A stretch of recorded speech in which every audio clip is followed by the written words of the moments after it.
Post-cardiac arrest ICU, ventilation, dialysis, weaning, and prognosis, what families must know. My name is Patrick Hutzel from intensivecarehotline.com, where we instantly improve the lives for families of critically ill patients in intensive care so that you can make informed decisions, have peace of mind, control, power, and influence, making sure your loved one always gets best care and treatment, even if you're not a doctor or a nurse in intensive care. So everything that we do here is written and recorded for families who want honest, evidence-based information and also hope, because I know from my decades of experience as a critical care nurse, intensive care teams are not always good to give you hope. If anything, you get the doom and gloom. So today I have an email from one of our clients, Angel, who says, "Hi, Patrick. My older brother, 40 years of age, had a cardiac arrest a few days ago. I have seen many of your videos on YouTube. He opened his eyes also a few days ago. We haven't really been shown concrete studies and results of the severity of his condition yet. Last night before leaving, the nurse suggested to have a conversation with an ICU consultant about options. Like you say on your videos, it has all been extremely negative. My brother's case is quite complex due to him also needing dialysis. Yet we will not lose faith and hope. He's a fighter and has endured a lot of hardships and pain. I don't really have just a question yet, but I have so many. We believe in miracles and the work of God, yet your informative ICU background really helps us. Thank you so much. And I'm looking forward to speaking with you." So let's just do a quick summary. What happens during cardiac arrest in ICU, what you should be looking for, what questions to ask, what's the prognosis,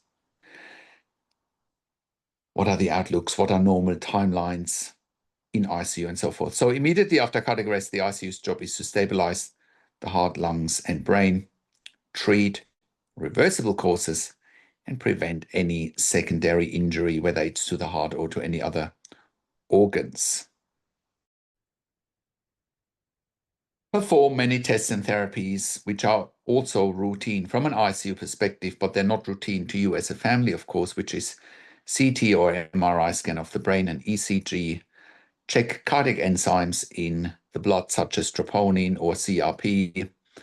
Do an echocardiogram, which is basically an ultrasound of the heart. Potentially do a continuous EEG if there is suspicion for an anoxic or a hypoxic brain injury.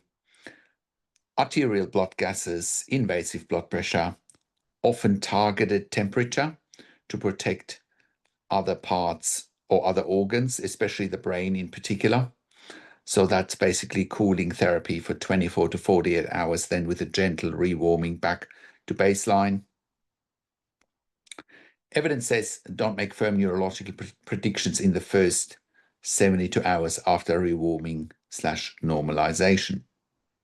Next, if your brother needs dialysis or CRRT, that complicates things, but it's common and treatable in ICU using continuous modalities for unstable patients, such as hemofiltration, also known as CRRT, which supports critically ill patients while the team treats the hearts and the lungs.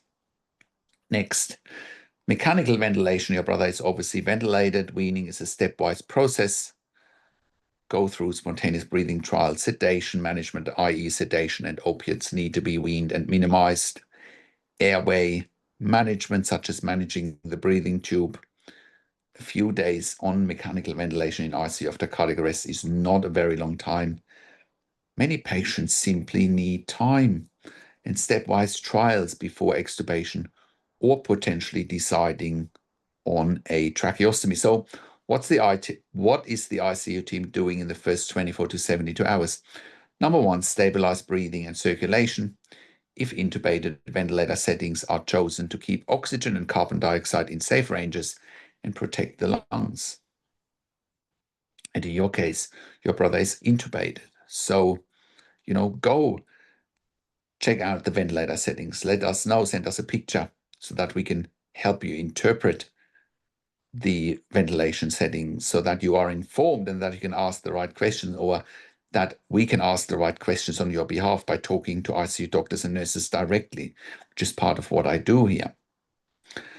So if intubated ventilator settings are chosen to keep oxygen and carbon dioxide levels in safe ranges and protect the lungs, vasoactive drugs such as noradrenaline, norepinephrine, epinephrine, adrenaline, dobutamine, milrinone may support blood pressure and cardiac output, which is basically the pump function of the heart to support other organs. But that sometimes can even be vasodilators such as GTN or SNP if there is an incidence of high blood pressure, which can also sometimes happen. Next, protect the brain. Targeted temperature management or active fever prevention. Avoid fever for at least 72 hours in comatose post-cardiac arrest patients is common practice to reduce secondary brain injury. Neurological examination and prognostication are postponed until sedation, hypothermia are resolved. So sedation and opiates are used in the first 24 to 72 hours to keep a patient stable on a ventilator with a breathing tube. Then as patient gets rewarmed, sedation and opiates also needs to be reduced. Next, look for and fix reversible causes. ECG and cardiac enzymes, again, such as troponin and CRP, bedside echocardiogram, i.e. ultrasound of the heart, and often urgent coronary angiography if a heart attack caused the cardiac arrest. In the angiography, you can do an angiogram where you can screen the coronary arteries and look for blockages. If there is a blockage and it's safe to do, you can do an angioplasty to unblock those coronary arteries.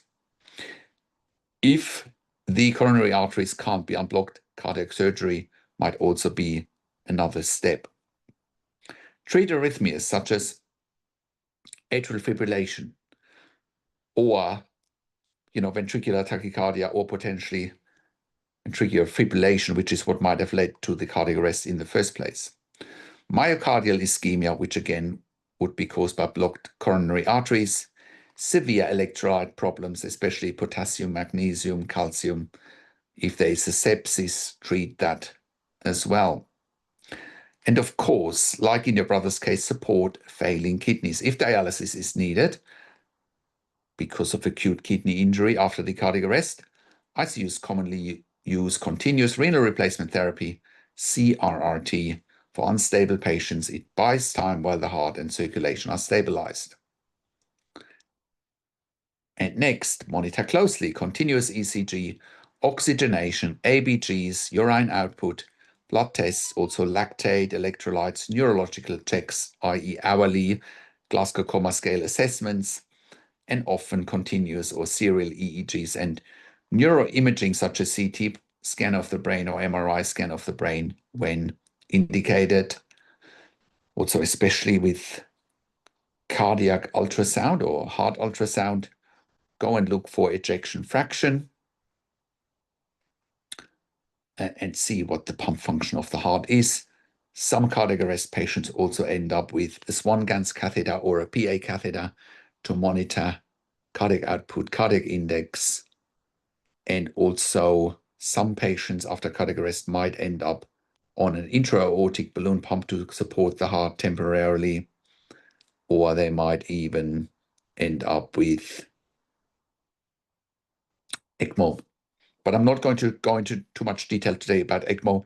I've made several videos about what ECMO is and how it can support patients after cardiac arrest or other cardiac issues. So important diagnostics for prognosis and when they should be done. CT brain, early to look for bleed or major injury. Same with MRI scan of the brain. Next, EEG, helpful for seizures and prognostication, often repeated and interpreted in the context of sedation, opiates, and temperature control. It is not uncommon that after a cardiac arrest, especially if there's a hypoxic or anoxic brain injury, that there's a higher incidence of seizures occurring for patients. And then Seizure management needs to happen, such as loading patients with phenytoin, also known as dilantin, or with Keppra. Look at serum markers, can contribute to prognosis, but must be used later and together with other. Next, clinical neurological exam, unreliable for early prognostication if the patient is sedated and on opiates or potentially even paralyzed or hypothermic in temperature cooling. Guidelines recommend delaying definitive prognostic decisions until confounders are cleared and at least 72 hours after return to normal temperature. Let's look at mechanical ventilation, weaning, and airway decisions. Short-term ventilator settings aim for lung protection and adequate oxygenation and management of CO2 or carbon dioxide. ABGs guide adjustments. ABGs means arterial blood gases.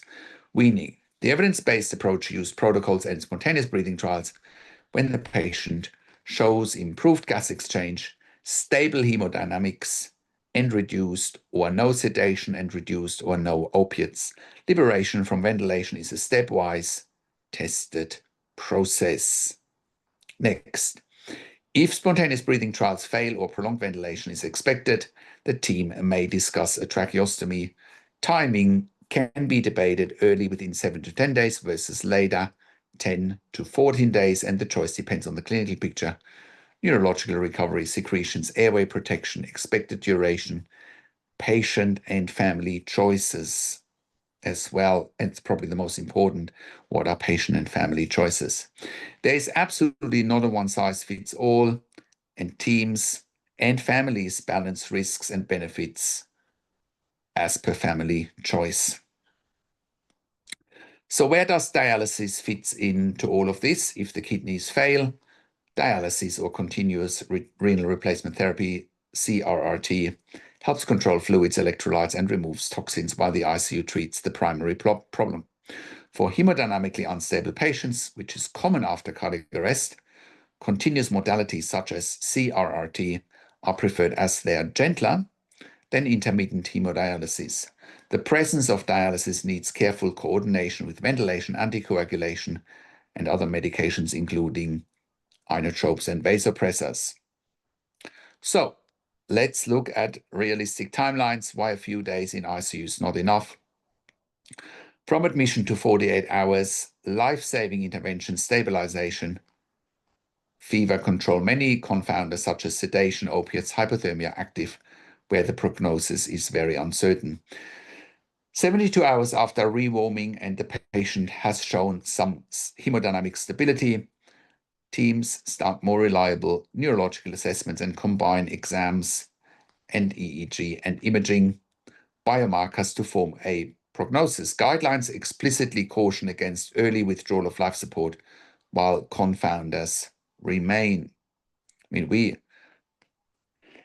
caution against any withdrawal of life support unless it's patient and family driven. When ICUs want to withdraw treatment, it's often a case of them wanting to free up an ICU bed and save money. And I've made blog posts about this, recently and in the past. Days 4 to 14, repeated assessments, spontaneous breathing trials for ventilation, liberation, dialysis or CRRT as needed. Consider tracheostomy if prolonged ventilation likely and required and also desired by patients and families. Beyond 2 weeks, rehabilitation planning, transfer discussion, or palliative care pathways only if patients and families agree with that and if the prognosis is really poor. But each patient's course is highly individual. So what to watch for, including red flags, and do not panic. New severe hemodynamic instability, refractory arrhythmia, such as AF, atrial fibrillation, uncontrolled multi-organ failure, these certainly worsen prognosis. Recurrent seizures not controlled by medication affects brain recovery, but slow improvement in wakefulness, ability to follow commands, attempts at spontaneous breathing trials, urine output returning and decreasing, vasopressin inotrope needs are good signs, even if they are small. And another very important aspect here is one of the reasons that many patients in ICU after cardiac arrest go into kidney failure is if the heart stops for a period of time, basically all organs lose perfusion. And if organs lose perfusion, even if it's for a short period of time or are minimally perfused, they have a higher risk of going into what's an organ shock. Like the kidneys are not perfused, they're not getting any blood to the kidneys, i.e. they stop working. That's why patients often end up with acute kidney injury after cardiac arrest. So, questions to ask the ICU team, and copy this list to your phone if you like. What exactly caused the cardiac arrest? Was it a myocardial infarct, arrhythmia, or anything else? Is my brother receiving targeted temperature management or active fever control? When will rewarming be complete? Which neurological tests have been done or planned? CT scan of the brain, MRI scan of the brain, EEG, biomarkers. When is meaningful prognostication possible? Ask about the 72-hour rule after rewarming, sedation, and opiate clearance. Is he intubated? You've already indicated in your question that he is intubated, but it's just for anyone else watching this. It's a question for you to ask. What are the ventilator settings and the plan for weaning? Spontaneous breathing trials. When will the first spontaneous breathing trial be attempted? Is the plan to wean off sedation and opiates step by step? Does he need dialysis or CRRT now? And what does that mean for mobility and rehabilitation? Do they think that dialysis or CRRT is ongoing or temporary? Are there reversible causes we can treat? Blocked coronary artery, treatable infection, electrolytes. If recovery appears limited, what decisions might be needed, and when will you involve palliative care, and what are our options? Can we have daily family updates and a single point of contact, i.e. a particular nurse or doctor for clarifying questions? Number 9, get access to all medical records so that you can have someone else professional look over them like we do here at intensivecarehotline.com, where we can give you that second opinion. So how can you help right now? Document events. When collapse happened, bystander CPR, initial rhythm, useful for clinicians. Keep a concise list of questions and ask for one clinician to summarize progress each day. Advocate for time. Ask the ICU team to wait until confounders are cleared before major decisions are being made. Also, very important, spiritual and emotional support. Your beliefs and presence matters. Liaise with your pastor, with your church, with your guide, with your spiritual guides, if you want. Now, words on hope and honesty. ICU clinicians balance aggressive, evidence-based care with realistic prognostication. Many patients surprise families. Some recover significantly, others don't. The most important principle is to avoid premature decisions while sedation, opiates, hypothermia, dialysis, and organ instability are active. The guidelines are clear. Prognostication is multimodal and delayed until confounders are removed. Now, and if you feel overwhelmed by all of this, which I know it can be, if you don't understand intensive care inside out like I do, it can feel overwhelming. And therefore, you need to reach out to us so that we can help you break this down step by step, ask the questions on your behalf or set you up with the right questions to ask, get access to all medical records so that we can help you get results, get outcome, making sure your loved one gets best care and treatment always. I have worked in critical care nursing for 25 years in 3 different countries, where I worked as a nurse manager for over 5 years in intensive care. And I've been consulting and advocating for families in intensive care since 2013 here at intensivecarehotline.com. And I can very, very, very confidently say that we have saved many lives with our consulting and advocacy because of our insights, and you can verify that on our testimonial section at intensivecarehotline.com, and you can verify it on our intensivecarehotline.com podcast section where we have done client interviews. And because our advice is absolutely life-changing, right?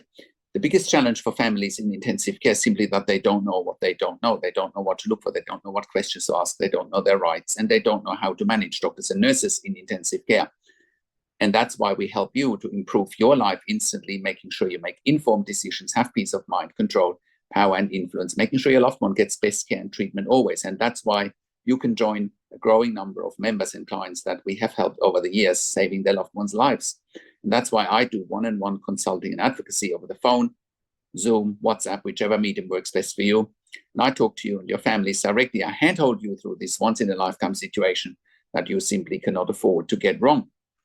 And when I talk to families directly, I also talk to doctors and nurses directly, asking all the questions that you haven't even considered asking, but must be asked when you have a loved one critically ill in intensive care. I also represent you in family meetings with intensive care teams. We also do medical record reviews in real time so that you can get a second opinion in real time. We also do medical record reviews after intensive care. So if in case you have unanswered questions, if you need closure, or if you are suspecting medical negligence. We also have a membership for families of critically ill patients in intensive care, and you can become a member if you go to intensivecarehotline.com, if you click on the membership link, or if you go to intensivecaresupport.org directly. In the membership, you have access to me and my team 24 hours a day in a membership area and via email, and we answer all questions intensive care related. In the membership, you also have exclusive access to 21 ebooks and 21 videos that I've personally written and recorded. And all of that will help you to improve your life instantly, make informed decisions, have peace of mind, control, power, and influence, making sure your loved one gets best care and treatment always. And all of that you get at intensivecarehotline.com. Call us on one of the numbers on the top of our website, or simply send us an email to support@intensivecarehotline.com with your questions. And if you like my video,